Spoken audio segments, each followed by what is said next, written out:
Hello friends, welcome to the newfangled competition classes. आप सभी का स्वागत है आपके अपने YouTube channel newfangled competition classes में। फ्रेंड्स, यदि आप सी टेट मैथ्स पेपर 1 या पेपर 2 किसी के लिए भी प्रिपेयर कर रहे हैं तो आप हमारे चैनल से जुड़ सकते हैं, क्योंकि बेटा हमारे चैनल पे मैं आज एक स्पेशल सीरीज स्टार्ट करने वाली हूँ जिसमें हम हर रोज 10 क्वेश्चंस करेंगे। वो क्वेश्चंस जो हमारे प्रीवियस ईयर पेपर में आए हुए हैं। इससे आपको ये बेनिफिट मिलेगा कि आपको ये पता चल जाएगा कि एग्जाम में हमारे किस तरह के क्वेश्चंस पूछे जाते हैं, प्लस हम उन क्वेश्चंस को किस तरीके से सॉल्व कर सकते हैं। इसलिए वीडियो के लास्ट तक ज़रूर बने रहिएगा, और ये अगर वीडियो अच्छी लगे तो लाइक और सब्सक्राइब ज़रूर कीजिएगा। चलिए स्टार्ट करते हैं हम हमारी आज की क्लास को और आज के पहले क्वेश्चन को। तो बेटा जो पहला क्वेश्चन है ये बिल्कुल सिंप्लीफिकेशन का क्वेश्चन है। अगर आप ध्यान से देखेंगे तो इसमें सिंप्लीफाई करने के लिए कहा गया है। ठीक है। अब क्वेश्चन ये आता है कि सिंप्लीफाई हमें करना है, लेकिन हम इसको सबसे इजीएस्ट तरीके से कैसे सिंप्लीफाई कर सकते हैं। तो ऐसे क्वेश्चंस में सबसे पहले बेटा क्या करना होता है, हम क्या करेंगे, आप इसके अंदर से जो डेसिमल प्लेसेस हैं उन्हें रिमूव कर दीजिए। उससे क्या होगा, आपके लिए क्वेश्चन को सॉल्व करने में थोड़ी आसानी हो जाएगी। ठीक है। अब देखिए मैं क्या करूंगी, यहाँ पे डेसिमल प्लेसेस को रिमूव करूंगी। 081 मल्टीप्लाई बाय 0.25। अब देखिए बेटा, 3 डेसिमल प्लेसेस पे यहाँ पे पॉइंट है और 3 में यहाँ पे है, तो यहाँ से मैं डेसिमल प्लेस कैंसिल कर सकती हूँ। 3 पर ही यहाँ पर है और 3 पर ही यहाँ पर है, तो मैं यहाँ से भी कैंसिल कर सकती हूँ। यहाँ पे कितने प्लेसेस पे है बेटा, यहाँ पे आपका 1 प्लेस पे है, यानी कि मैं इसका अगर डेसिमल हटाऊंगी तो यहाँ पे क्या आ जाएगा, 10 आ जाएगा। और यहाँ पे कितने प्लेसेस पे है, यहाँ पे आपका 2 प्लेसेस पे है, यानी कि यहाँ पे कितना आ जाएगा, 100 आ जाएगा। ठीक है। तो मैं यहाँ पे 10 से एक 0 से 0 कैंसिल कर सकती हूँ। तो जब आप बेटा इसे हटा देंगे तो आपके पास वैल्यू क्या होगी, आपके पास होगी 125 इंटू 578 इंटू 729 इंटू 10, और नीचे क्या होगा, 17 इंटू 81 इंटू 25। ये वैल्यूज होंगी। अब हमें क्या करना है बेटा, इसे सॉल्व करना है। क्या करना है, इसे सॉल्व करना है। एक तो है कि आप एक एक करके इसे सॉल्व कर सकते हैं। जैसे कि अगर मैं देखूं बेटा 25 और यहाँ पे क्या आ रहा है, 125, तो बेटा 25 और 125 आपस में हो सकते हैं कैंसिल, कितने से, 25 5 जा, ये आपके 5 से जाएगा। ठीक है। उसी तरीके से क्या मैं आपको और कोई नंबर कर सकती हूँ, यहाँ पे देखिए, आ, ये नंबर्स बेटा मेरे जा रहे हैं किससे, 89 से। ठीक है। ये नंबर किससे जा रहा है, 81 9 से। क्या 729 हमारा 9 से जाएगा, देखते हैं। तो बेटा हमारा ये भी क्या जाएगा, 9 से जाएगा। और या फिर मैं ऐसे भी तो कह सकती हूँ, 81 से भी तो जा रहा है ये नंबर। 81 का बेटा जब मैं इससे करूंगी तो कितने से जाएगा हमारा, 9 से जाएगा। ठीक। और 578, क्या 578 हमारा 17 से जा रहा है, 578 डिवाइडेड बाय 17, तो बेटा बिल्कुल जा रहा है, यहाँ पे क्या आएगा, 34। तो हमारे पास बेटा वैल्यूज क्या आ गई, लेट से लिख लेते हैं, 5 इंटू 34 इंटू 9 इंटू 10। अब हमें कुछ नहीं करना बेटा, हमारे को इनकी मल्टीप्लीकेशन करनी है। तो आप 5 को 34 से, उसके बाद 9 से, एंड देन 10 से मल्टीप्लाई कीजिए। तो बेटा जब आप सॉल्व करेंगे, इनको मल्टीप्लाई करेंगे, तो इसका जो आंसर आएगा वो क्या आएगा, 15,300, यानी कि ऑप्शन नंबर 3। हमें क्या करना था, हमें सिंप्लीफिकेशन करनी थी। और सिंप्लीफिकेशन के लिए हमने क्या करा, सबसे पहले हमने डेसिमल प्लेसेस को हटाया। राइट। ओके। यहाँ पे बेटा आपका ना एक और जीरो है। एक मिनट देखिए, यहाँ पे एक और जीरो है, मैंने यहाँ पे थोड़ा गलत कर दिया था। तो उसके अकॉर्डिंग बेटा यहाँ पे एक जीरो और बढ़ जाएगा। ठीक है ना, तो यहाँ पे एक जीरो और आएगा, तो इसका बेटा ऑप्शन नंबर 4 सही होगा, ऑप्शन नंबर 3 नहीं होगा। राइट। चलिए नेक्स्ट क्वेश्चन में यहाँ देखते हैं क्या कहा गया है। नेक्स्ट क्वेश्चन में कहा गया है, if the LCM of a two number is 392। ये कहते हैं दो नंबर है, मान लीजिए ए और बी। ठीक है, इनका एलसीएम क्या है, 392 है। तो इनमें से बेटा कौन सा नंबर हमारा इसका एचसीएफ नहीं हो सकता, ठीक है, इनमें से कौन सा नंबर हमारा एचसीएफ नहीं हो सकता। एचसीएफ क्या होता है बेटा, हाईएस्ट कॉमन फैक्टर, यानी कि ऐसा फैक्टर जो हमारे क्या है, इस नंबर में भी कॉमन हो और इस नंबर के अंदर भी कॉमन हो। तो बेटा हमें एक चीज पता है, देखिए कोई भी जो दो नंबर होंगे हमारे पास, सीधी सी बात है बेटा, वो नंबर हमारे इसको इजीली पूरी तरीके से डिवाइड कर रहे होंगे। जैसे अगर मैं आपसे पूछूं बेटा 4, ठीक है, 4 के फैक्टर्स क्या हो गए, 1 2 4, ये इसके फैक्टर्स हैं। अगर मान लो मैं 2 और 4 ले लेती हूँ, लाइक से 2 और 4, ये हमारे दो नंबर हैं। अब इन दोनों नंबर का एलसीएम क्या होगा, 4 होगा, ठीक है, और इन दोनों में हाईएस्ट कॉमन फैक्टर क्या होगा, 2 होगा। सीधी सी बात है। तो जो मेरा बेटा हाईएस्ट कॉमन फैक्टर होगा, क्या वो मेरे एलसीएम के नंबर को डिवाइड कर रहा है कंप्लीटली, ये बताइए मुझे। नहीं समझ में आया, दोबारा समझाते हैं इस क्वेश्चन को, अभी बहुत सारे बच्चों को नहीं समझ में आया। एक एग्जाम्पल से समझते हैं, ये तो बहुत बड़ी डिजिट है, हम छोटी डिजिट से समझते हैं। हमने दो नंबर लिए, 2 लिया और 4 लिया। हमसे कहा गया कि हमें इन दोनों का एलसीएम दे रखा है, 2 और 4 का एलसीएम क्या है बेटा, 4, इसका एलसीएम क्या होगा, 4 होगा। और अगर मैं 2 और 4 की बात करूं बेटा, इसका एचसीएफ क्या होगा, हाईएस्ट कॉमन फैक्टर, भाई यहाँ पे भी 2, यहाँ पे भी 2, हाईएस्ट कॉमन फैक्टर क्या है आपका, 2।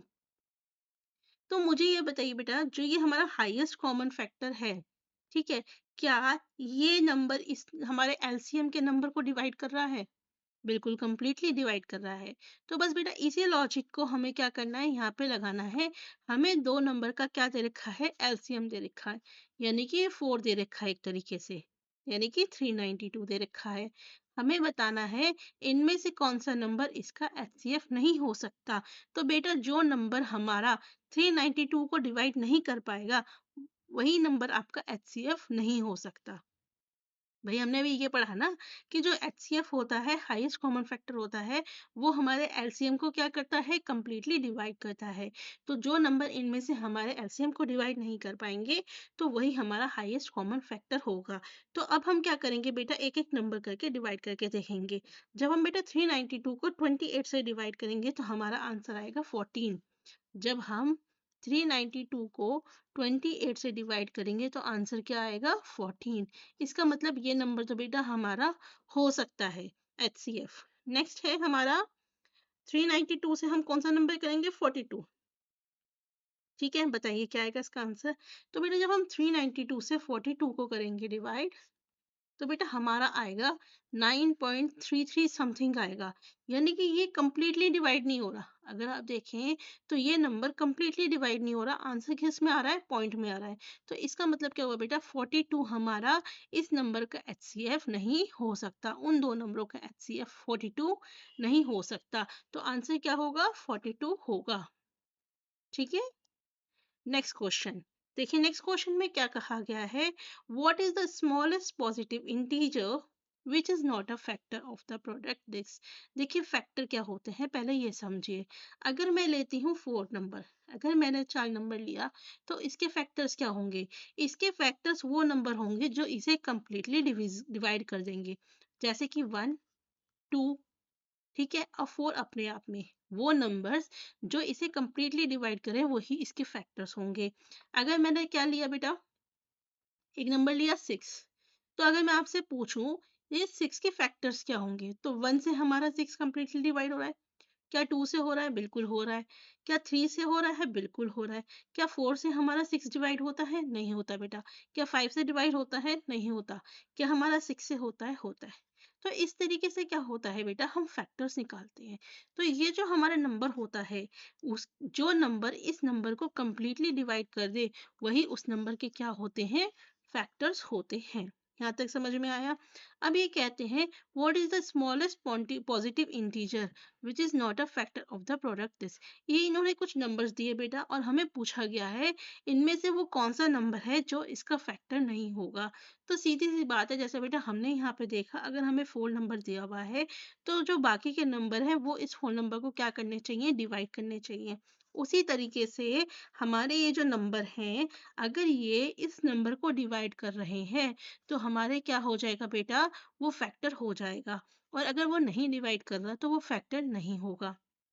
यहाँ तक समझ में आया। और दूसरा ऑल्टरनेट तरीका क्या है बेटा, हम क्या कर सकते हैं, इसके फैक्टर निकाल के देखते हैं। क्या निकाल के देखते हैं, इसके फैक्टर निकाल के देखते हैं। हमने क्या करा बेटा, इन सभी नंबर का एक एक करके फैक्टर निकाला। जब हमने बेटा फैक्टर वो करा, फैक्टर्स निकाले आपके, जैसे 264, तो जब मैं 264 का क्या निकालूंगी, एलसीएम। देखिए 264, तो 2 1 जा 2, 2 3 जा 6, 2 2 जा 4, 2 6 जा 12, 2 6 जा 12, ठीक है, 2 3 जा 6, 2 3 जा 6, 3 1 1 11। तो अब आप देख सकते हैं बेटा, यहाँ पे 2 कितनी बार आया, 3 बार। तो हमने क्या करा, 2 की पावर 3 कर दी। 3 कितनी बार आया, 1 बार। तो हमने लिख दिया 11 कितनी बार आया, 1 बार। ठीक है, तो हमने इस तरीके से क्या करा बेटा, तीनों नंबर के क्या निकाल दिए, यहाँ पे आपके फैक्टराइजेशन कर दिया, प्राइम फैक्टराइजेशन कर दिया। क्या करा है, प्राइम फैक्टराइजेशन। अब हम क्या करेंगे, अब हम देखेंगे बेटा, इन ये जो हमने प्राइम फैक्टराइजेशन करा इन नंबर का, ये जो हमने नंबर्स हैं इनका जो प्राइम फैक्टराइजेशन करा है, इनमें से ऐसा कौन सा नंबर है कि इनका मल्टीप्लिकेशन नहीं आ सकता। तो बेटा अगर मैं 12 की बात करूं, ठीक है, तो जब मैं इनका क्या करूंगी बेटा, मल्टीप्लाई करूंगी, तो मेरे पास 12 आ सकता है। 3 2 6, 2 12 आ सकता है। क्या मेरे पास 14 आ सकता है, बिल्कुल आ सकता है। 7 2 14 आ सकता है। अगर मैं 15 को देखूं, तो क्या मेरे पास 15 आ सकता है, बिल्कुल आ सकता है। 5 6 15। लेकिन इनमें से कोई भी ऐसा कॉम्बिनेशन नहीं है बेटा जिससे क्या है, हमारा 13 नंबर आ सके। क्या आ सके, 13 नंबर आ सके।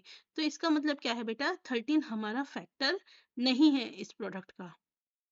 ठीक है, इस तरीके से आप इसे देख सकते हैं। और दूसरा तरीका मैंने क्या बताया, कि आप क्या करेंगे, इस नंबर को बेटा डिवाइड करके देखेंगे इन सभी नंबर से, और अगर ये नंबर इसके कंप्लीटली डिवाइड कर पा रहे हैं तो इसका मतलब ये है कि वो फैक्टर है, और अगर आप नहीं कर पा रहे हैं तो इसका मतलब है वो फैक्टर नहीं है। चलिए,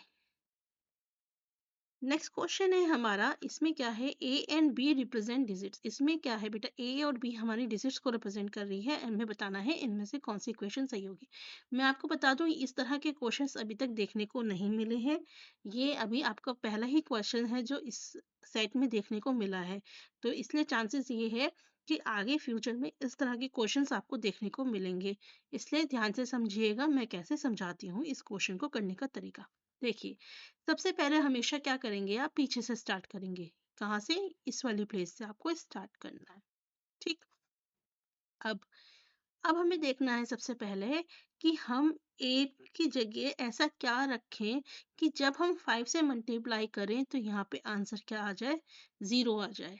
ए की जगह हम ऐसा क्या रखें कि जब उसकी 5 से मल्टीप्लाई हो तो 0 आ जाए, यानी कि 5 into a is equal to 0 बन जाए। तो देखिए, ए के लिए हमारे पास क्या क्या ऑप्शन है यहाँ पे। ए हमारा 4 हो सकता है, 9 हो सकता है, 2 हो सकता है, और 8 हो सकता है। यही ऑप्शंस दे रखे हैं। देखिए, 5 4 जा 20, तो यानी कि हमारा, इसे मैं ग्रीन कर देती हूँ, इसका क्या मतलब है कि 4 हो सकता है। ठीक, फिर उसके बाद 9 से मल्टीप्लाई करेंगे तो क्या आएगा, 45 आएगा, यानी कि लास्ट में 5। तो बेटा 9 नहीं हो सकता। 5 2 जा 10, यानी कि 2 भी हो सकता है। 5 8 जा 40, यानी कि 8 भी हो सकता है। तो हमारे पास क्या नंबर निकल के आए, 4 हो सकता है, 2 हो सकता है, 8 हो सकता है। यही हो सकता है ना। अब देखिए, इन्होंने नेक्स्ट में क्या कहा है यहाँ पर, कि चलो ठीक है, यहाँ तक तो हमने कर लिया। नेक्स्ट में ये क्या कहते हैं कि हमारे यहाँ पे जो डिजिट है, ऐसी डिजिट आनी चाहिए कि जो डिजिट ऊपर आए वही डिजिट नीचे आए, जो डिजिट ऊपर आए वही नीचे डिजिट आए। तो अब ऐसे केस में हम कैसे करेंगे, अब वो देखिए, समझिएगा बात को। अगर मैं 5 की जगह 4 लिखती हूँ, अगर मैं 5 की जगह पे ए की जगह पे 4 लिखती हूँ, तो बेटा आंसर क्या आएगा, 20। 20 का 0 यहाँ आ गया, ठीक है, और 2 कहाँ जाएगा, ऊपर, राइट। अगर बी की वैल्यू मेरी क्या होती है, बी की वैल्यू उन्होंने यहाँ पे क्या दे रखी है, 2। ये कहते हैं बी की वैल्यू क्या है, 2। तो बेटा अगर मैं, आप देखिए, ये कुछ इस तरीके से होना चाहिए, 5 into b is equal to b. ठीक है, इन्हें ये सिचुएशन चाहिए। तो सीधी सी बात है बेटा, मुझे एक बात बताइए, यदि मैं बी की वैल्यू क्या रखूं? इस वाले पहले इसको देखते हैं, फर्स्ट वाले को देखते हैं। ठीक है, यदि मेरी क्या है बेटा 5 ए की वैल्यू में रखती हूँ 4। ठीक है, मैंने क्या करा 4 रखा, तो 4 के बाद क्या हुआ 5 4 जा 20, 20 आया, यानी कि 0 यहाँ 2 कैरी। बी कितना रखना है 2, 2 रख दीजिए, तो आंसर क्या आएगा 10। ठीक है, 10 के बाद आपका क्या होगा +2, दैट इज 12। राइट, तो ये कहना चाह रहे हैं बेटा कि बी की वैल्यू क्या हो सकती है यहाँ पे 2 होगी, तो उस केस में हमें क्या मिलेगा यहाँ पे 12 मिलेगा। 12 मिलेगा, चलो ठीक है, यहाँ पे तो ये इक्वेशन सेटिस्फाई हो रही है। यहाँ पे क्या होगा 1। ठीक, अब क्वेश्चन देखो यहाँ पे अटक गया। ए क्या रखा था 4, ए क्या रखा था 4, 5 4 जा 20। ठीक है, क्या बेटा 20 और 21 +1 आपका 21 बना रहे हैं? नहीं, हमें चाहिए 44। तो अब इसको करने का इजी तरीका क्या है? देखिए, अब मैं आपको बहुत सीधा, देखिए यहाँ पे हिट एंड ट्रायल मेथड बताऊंगी, आपको इतना टाइम लगाने की जरूरत ही नहीं पड़ेगी। ठीक, हिट एंड ट्रायल मेथड से करेंगे, क्योंकि अगर इस मेथड से करेंगे तो आपको बहुत टाइम लग जाएगा। तो हिट एंड ट्रायल मेथड कैसे करेंगे वो समझिए। सबसे पहले देखिए, ये जो लास्ट प्लेस है, इस लास्ट प्लेस पे हमें कौन सी वैल्यू चाहिए 0। और 0 कब आ सकता है, या तो ए की वैल्यू 4 हो सकती है, ठीक है, 9 नहीं हो सकती है तो कट ही गया, 2 हो सकती है और 8 हो सकती है। राइट, अब एक बात देखिए बेटा, यहाँ पे भी तो हमारा ए है। ठीक है, और हमें क्या चाहिए लास्ट में जाके 44, क्या चाहिए 44। तो हम ऐसा ए पे, ए का कौन सा नंबर रखें जो हमें 44 दे दे। ए में हम ऐसा कौन सा नंबर रखें तो 44 दे दे, क्योंकि बेटा अगर 5 4 से 20 करते हो तब भी आप 44 नहीं पहुंच पाओगे, 5 2 से 10 करते हो तब भी नहीं पहुंच पाओगे। आप कब पहुंच पाओगे, यदि आप 5 इंटू 8 करते हो। ठीक है, तो आप क्या पहुंच पाओगे 40 पहुंच पाओगे। और अगर मैंने यहाँ से मल्टीप्लाई करा 9 से, तो देखिए क्या होता है, ये देखिए मैं रखती हूँ 8 9 8 5, ऐसे रख के देखते हैं। 5 8 जा 40, 4 कैरी। ठीक है, 5 9 जा 45, 45 प्लस 4 49, यानी कि 9, 4 कैरी। 5 8 जा 40, क्या मेरे पास आंसर आ रहा है? बिल्कुल आ रहा है। तो बेटा इस तरीके से हम क्या करेंगे, हिट और ट्राई मेथड का यूज करेंगे। अगर आप उस मेथड से करेंगे जो हम पहले कर रहे थे, तो आंसर उससे भी आ जाएगा, बट आपको उसमें क्या लगेगा, टाइम लगेगा। ठीक है, तो इसका बेटा आंसर क्या होगा, answer number 4। Next question, next question है, if x is the smallest number which is to be subtracted from this. अगर x हमारा एक ऐसा छोटा नंबर है जो हमें इसमें से सब्ट्रैक्ट करना है, उसके बाद वो परफेक्ट स्क्वायर बन जाएगा, तो हमें इसकी वैल्यू बतानी है। बेटा परफेक्ट स्क्वायर क्या होता है, जैसे 4 है, इसका परफेक्ट स्क्वायर क्या हो जाएगा 2, यानी कि ऐसा स्क्वायर जो हमारा एकदम एग्जैक्ट वैल्यू देता है। क्या √3 का कोई एग्जैक्ट वैल्यू होता है? नहीं। √4 का होता है, बिल्कुल होता है।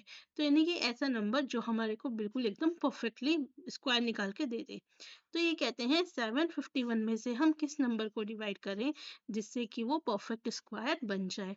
तो इस तरह के क्वेश्चन में हमें क्या करना होता है बेटा, इस तरह के क्वेश्चन में हम क्या करेंगे, ये 7751 का क्या करोगे आप, स्क्वायर रूट करोगे।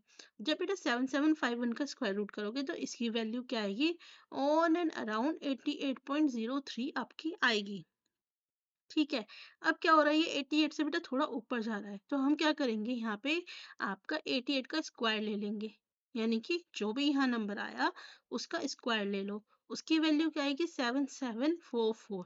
अब इस वाले नंबर पे, यानी कि ये जो नंबर है उसमें से बेटा आप इस नंबर को क्या करोगे माइनस, तो आपके पास आएगा 7। बेटा यही वो x है जिसको हम ढूंढ रहे थे, यही क्या है वो x। यदि मैं इस नंबर में से 7 को माइनस कर दूं तो मेरा जो नंबर है बेटा वो परफेक्ट स्क्वायर बन जाएगा। ठीक है, अब देखिए वैल्यू पूछिए किसकी, 3x-5 की। तो यदि मैं इस x की जगह पे 7 रख दूं, क्या मैं सॉल्व कर सकती हूँ, 7 3 जा 21 -5। तो बेटा आंसर क्या आएगा आपका यहाँ पे, 16। ठीक है, क्या आएगा 16। So option number 4 will be your answer. चलिए नेक्स्ट क्वेश्चन की तरफ चलते हैं, देखते हैं नेक्स्ट क्वेश्चन में क्या कहा गया है। इन द एक्सप्रेशन, बेटा एक्सप्रेशन दे रखा है और हमें एक्स वाई का कोफिशिएंट पूछा है। कोफिशिएंट क्या होता है पहले वो समझिए। यदि मैं किसी नंबर को ऐसे लिखती हूँ 5x और मुझसे पूछा जाए कि x का कोफिशिएंट क्या है, तो बेटा दिस इज योर कोफिशिएंट। 5 क्या होता है कोफिशिएंट, और x क्या है हमारा वेरिएबल। x क्या है वेरिएबल, 5 क्या है कोफिशिएंट। यदि मैं लिखती हूँ कि 5x plus 3y plus 7xy, अगर मुझे इसमें पूछा गया है कि एक्स वाई का कोफिशिएंट बताइए, क्या बताइए एक्स वाई का कोफिशिएंट, तो बेटा एक्स वाई का कोफिशिएंट क्या होगा प्लस 7। क्या होगा एक्स वाई का कोफिशिएंट +7, यानी कि वो नंबर जो इस वेरिएबल के साथ चिपका हुआ होता है साइन के साथ। अगर यहाँ -7 होता तो हम -7 लेते, तो उसी को हम क्या बोलते हैं कोफिशिएंट बोलते हैं। तो अब हमें यहाँ पे एक एक्सप्रेशन दे रखा है और हमसे पूछा गया है कि इसका कोफिशिएंट क्या होगा, तो उसके लिए बेटा हमें क्या करना होगा, इसको सॉल्व करना होगा। कैसे सॉल्व करेंगे चलिए वो देखते हैं। तो यहाँ पे देखिए क्या दे रखा है 5x - 3y 6x plus 5y minus 3x plus 7y 4x minus 5y, ये दे रखा है। अब हम मल्टीप्लाई करेंगे। देखिए अब हमें करना क्या है बेटा, हमारे को जिसकी ज़रूरत है हम सीधा उसको मल्टीप्लाई करेंगे। तो सबसे पहले 5x उठाइए। अगर बेटा मैं 5x को इससे मल्टीप्लाई करती हूँ तो एक्स स्क्वायर आएगा, तो हमें इसकी ज़रूरत नहीं है। अगर मैं इस नंबर को इससे मल्टीप्लाई करती हूँ तो हमारा क्या आएगा एक्स वाई। तो क्या लिख सकती हूँ 25xy। ठीक है, अब चलो अगर अब इस वाले टर्म को उठाओ -3y। अगर मैं y की x से मल्टीप्लाई करूंगी तो एक्स वाई फॉर्मेट मिलेगा, बिल्कुल मिलेगा। तो क्या आएगा 6 × 6 6 × 12 6 3 18 -18 एक्स वाई। अगर बेटा मैं इसकी इससे मल्टीप्लाई करती हूँ तो हमें वाई स्क्वायर मिलेगा, जो हमें नहीं चाहिए। तो इतना हमारा हो गया यहाँ पे माइनस। अब इस पे आ जाओ, अगर मैं बेटा इसकी इससे मल्टीप्लाई करती हूँ तो हमें एक्स स्क्वायर मिलेगा, इसकी हमें ज़रूरत नहीं है। ठीक है, अगर मैं इसकी इससे मल्टीप्लाई करती हूँ तो हमें एक्स वाई मिलेगा, तो हमें इसकी ज़रूरत है। तो कर लीजिए बिल्कुल, क्या आएगा 15। 3x की जब -5y से करोगे तो क्या आएगा -15 एक्स वाई। ठीक, अब उसी तरीके से हम क्या करेंगे नेक्स्ट देखेंगे। 7y की अगर मैं इससे करती हूँ तो हमें बिल्कुल मिलेगा, क्या मिलेगा 28 एक्स वाई। और अगर मैं 7y की इससे करती हूँ 5y से तो क्या मिलेगा वाई स्क्वायर, तो हमें ये भी नहीं चाहिए। अब बेटा एक बात आपको पता है, यदि हमारा ब्रैकेट के बाहर माइनस हो तो अंदर के साइन क्या हो जाते हैं चेंज हो जाते हैं। तो ये क्या होगा 25xy -18xy माइनस का क्या हो जाएगा +15xy, और प्लस का क्या हो जाएगा -28xy। अब कुछ नहीं करना बेटा, इनको सॉल्व करना है। 25 - 18 दैट इज 7xy। ठीक है, और यहाँ पे कितना बैठेगा बेटा -15 बेटा कितना जाएगा 13xy। ठीक, तो बेटा इसमें से क्या जाएगा, देखिए क्या आएगा -6xy। तो अब आप देखिए बेटा एक्स वाई के आगे कोफिशिएंट कितना है -6, तो -6 आपका आंसर होगा। आपको समझ में आया हमने क्या करा, हमने कुछ नहीं करा बेटा, इसको सिंप्लीफाई करा।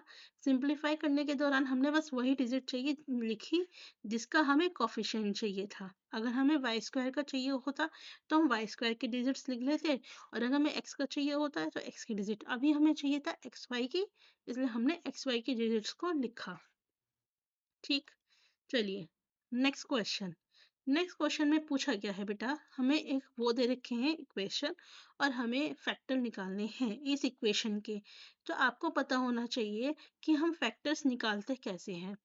तो देखिए बेटा, सबसे पहले आप क्या करोगे 81x² - 126xy + 49 Y square minus 5x plus 3y का होल स्क्वायर ये है।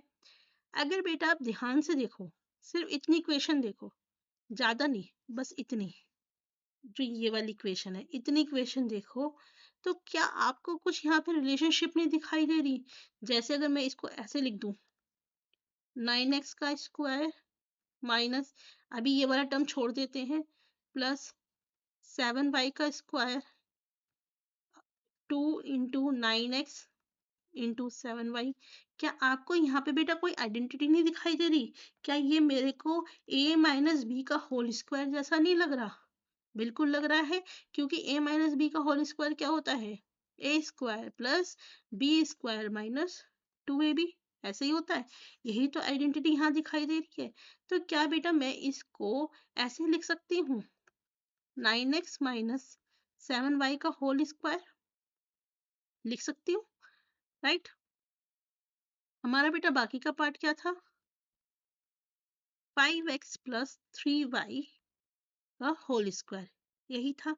अगर आप बेटा इस चीज को ध्यान से देखो, किसको? इस वाले पार्ट को अगर आप ध्यान से देखो, अगेन हमें एक आइडेंटिटी दिखाई दे रही है। बताइए कौन सी आइडेंटिटी दिखाई दे रही है? क्या बेटा आपने ये आइडेंटिटी पढ़ी है? A square minus B square is equal to A plus B, A minus B. ये आइडेंटिटी बेटा हमारी अलजेब्रा से आई हुई है। आपने ये आइडेंटिटी पढ़ी होगी, A square minus B square is equal to A plus B, A minus B. तो अगर मैं इस पूरे को a मान लूं और इस पूरे को मैं b मान लूं, तो क्या मैं यहाँ पे ये आइडेंटिटी लगा सकती हूँ? बिल्कुल लगा सकती हूँ। तो चलिए बेटा सॉल्व करते हैं। तो यहाँ पे वैल्यू क्या आएगी? a क्या होता है? सबसे पहले हमें क्या लिखना है? a plus B. a क्या है? 9x minus 7y plus B, यानी कि 5x प्लस 3y। नेक्स्ट क्या लिखना है? a minus B. a क्या है? 9x minus 7y minus B. जब मैं माइनस बी कर रही हूँ, तो जो बी के साइन है वो चेंज हो जाएंगे, यानी कि माइनस 5x माइनस 3y। यहाँ तक समझ में आया?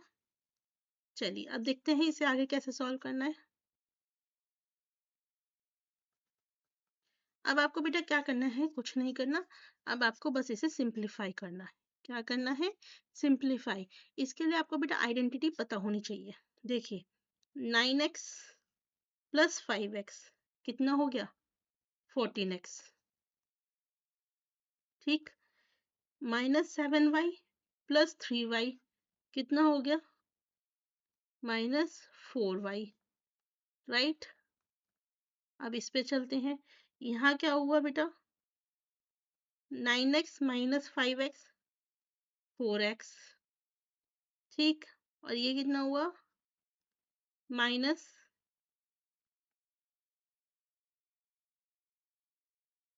10y।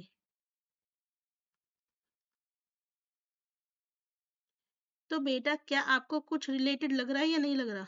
अभी भी नहीं लग रहा, क्योंकि हमारे पास बेटा सिंप्लीफाई फॉर्म है ही नहीं यहाँ पे। अभी भी हमें रिलेशन नहीं लग रहा इसके अंदर, नहीं लग रहा ना। अगर बेटा मैं इस पूरी इक्वेशन में से 2 कॉमन निकाल दूं तो कुछ फर्क पड़ेगा? अगर मैं 2 कॉमन निकाल दूं, क्योंकि सारे नंबर हमारे 2 से डिवाइड हो रहे हैं, तो ये क्या बन जाएगा? 7x minus 2y। ठीक है, यहाँ से भी लेंगे 2x माइनस 5y। तो क्या कुछ फर्क पड़ेगा अगर मैंने अब सारे में से 2 कॉमन ले लिया? मल्टीप्लाई करके तो वही नंबर आएगा ना। तो क्या आपको इनमें से फैक्टर बन रहा है? बिल्कुल बन रहा है। कौन सा बन रहा है? 7x minus 2y, that is option number 3। यानी कि कहने का मतलब क्या है? यदि आपको आइडेंटिटीज पता है तो आप इसे सॉल्व करके कर सकते हैं बहुत इजीली, राइट? चलिए नेक्स्ट क्वेश्चन की तरफ चलते हैं। Question number 8। नेक्स्ट क्वेश्चन कहता है सिंप्लीफाई करने के लिए और हमें इसकी वैल्यू निकालनी है, यानी कि इसकी वैल्यू निकालने के लिए हमें क्या पता होनी चाहिए? x की वैल्यू। तो चलिए सॉल्व करके देखते हैं। ये कहते हैं अगर 7x minus 1 divide by 4 minus 1 upon 7, 2x minus 1 minus x by 2 की वैल्यू कितनी है? 4। ठीक है, तो आपको बेटा सिंप्लीफिकेशन करना है, कुछ नहीं करना। अब हम सिंप्लीफाई करते जाएंगे। सबसे पहले बॉडमास रूल के हिसाब से हम क्या करते हैं, ब्रैकेट को सॉल्व करते हैं। इसके नीचे कुछ नहीं है, 1 मान सकती हूँ। दोनों का एलसीएम लेंगे, क्या आएगा 2। 1 2 2, 2 2 4, दैट इज 4x। और इसको बेटा हम ऐसे ही लिख देते हैं, माइनस का साइन है तो साइन क्या हो जाएंगे, चेंज। ठीक, चलिए यहाँ पे देखते हैं। 7x minus 1 by 4 minus 1 by 7, ये कितना होगा, 5x minus 1 divide by 2 is equal to 4। 7x minus 1 4, multiply का साइन है तो क्या होगा, 5x minus 1 14 is equal to 4। ठीक है, अब बेटा इनका एलसीएम लेंगे, ऐसा नंबर लेंगे जो दोनों को डिवाइड कर सके। तो ऐसा नंबर कौन सा हो सकता है, देखते हैं। 4 और 14 का एलसीएम ले लीजिए। 2 2 ज़ा 4, 2 7 ज़ा 14, 2 7, यानी कि 7 4 ज़ा 28, कितना हो गया 28। एलसीएम क्या आएगा बेटा 28। ठीक है, 4 7 ज़ा 28, यानी कि 7 से मल्टीप्लाई करेंगे, ऐसे करेंगे ना। और ये कितना है 2 जा, यानी कि 5x minus 1 is equal to 4। यहाँ तक समझ में आया। अब हमें क्या करना है, सॉल्व करना है।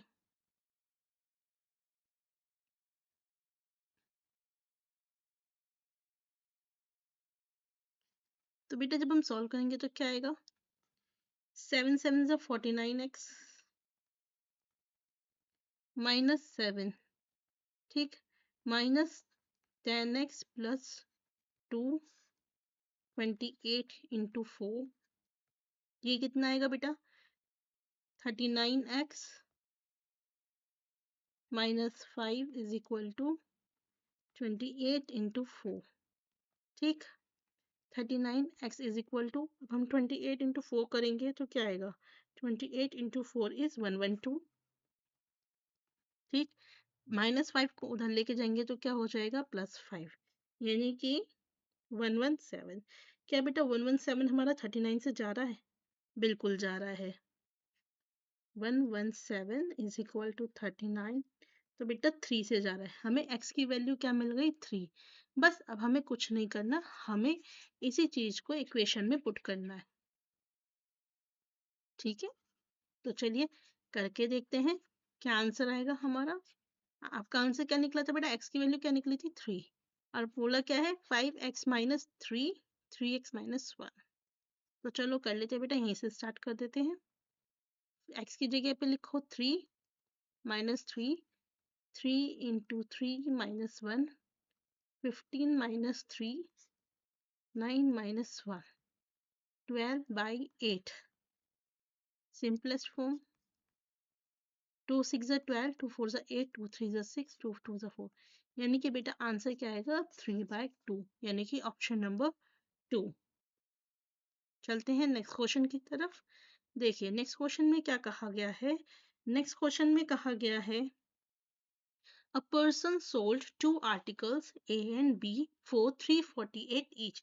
एक आदमी है जिसने क्या करा कि दो आर्टिकल्स भेजे, एक था A और एक आर्टिकल था B, और दोनों को कितने का बेचा, 348 और 348 का उसने बेचा।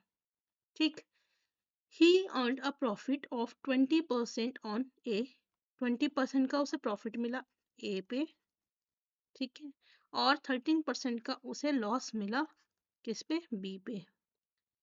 his profit in the entire transaction, कि पूरी ट्रांजेक्शन में उसे कितना प्रॉफिट हुआ होगा।